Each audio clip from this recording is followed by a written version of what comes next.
जिसको हमारे यहाँ ये माना गया कि जिस बेटी के पास पीएचडी की डिग्री नहीं है उसे अकल नहीं, वो जानकार नहीं।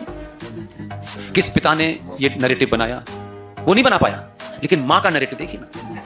माँ कितनी समझदार होगी कि जो बच्चे को 5 साल का बच्चा जिसको वो दूध पिलाना चाहती है और वो भागता है, वो दूध नहीं पीता, लेकिन माँ को कहीं पढ़ा नहीं उसने, वो ज्ञानी नहीं हो, पीएचडी करके नहीं आई, लेकिन उसने उस नैरेटिव को ढूंढ लिया। तो उस बच्चा जो भाग रहा है ना, बार बार दूध नहीं पी रहा, उसको क्या कहती है कि दूध पी लो, नहीं भौबो बुला आ जाएगा। हम सबने सुना ये बात। अनकॉन्शियसली कहती है कि भौबो आ जाएगा, बच्चा उस भौबो के डर से दूध पी लेता है ना।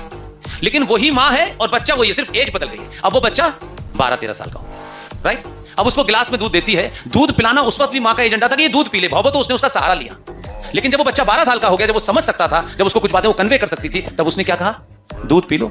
दूध पीने से हड्डी मजबूत होती है, और हड्डी मजबूत होगी ना तो जब भौबो आएगा तो मार के भगा देना।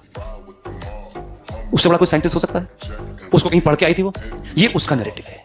इसलिए हमने महिला को एक ऐसा बना दिया है, उसमें तो अकल होती नहीं है, सारी अकल पुरुषों में होती है, वही महाज्ञानी होते हैं। और इसलिए हमारे संस्कारों में कहीं आपने सुना राम सीता बोलते हो किसी को? अनकॉन्शियस माइंड में हम सीताराम कहते हैं, राधा कृष्ण कहते हैं। मां पहले आती है क्योंकि मां सत्य है और पिता मात्र विश्वास है। जो मां ने, जिसने जन्म दिया है बच्चे को, वो बच्चा जब 5 साल का हो जाता है जब थोड़ी आंखें खोलने लगता है, 2-4 साल का हो जाता है, उस मां को देखिए।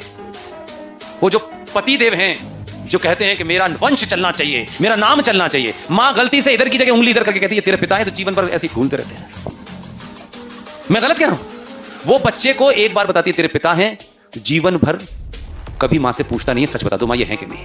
इसलिए मां दुनिया का सबसे बड़ा सच है।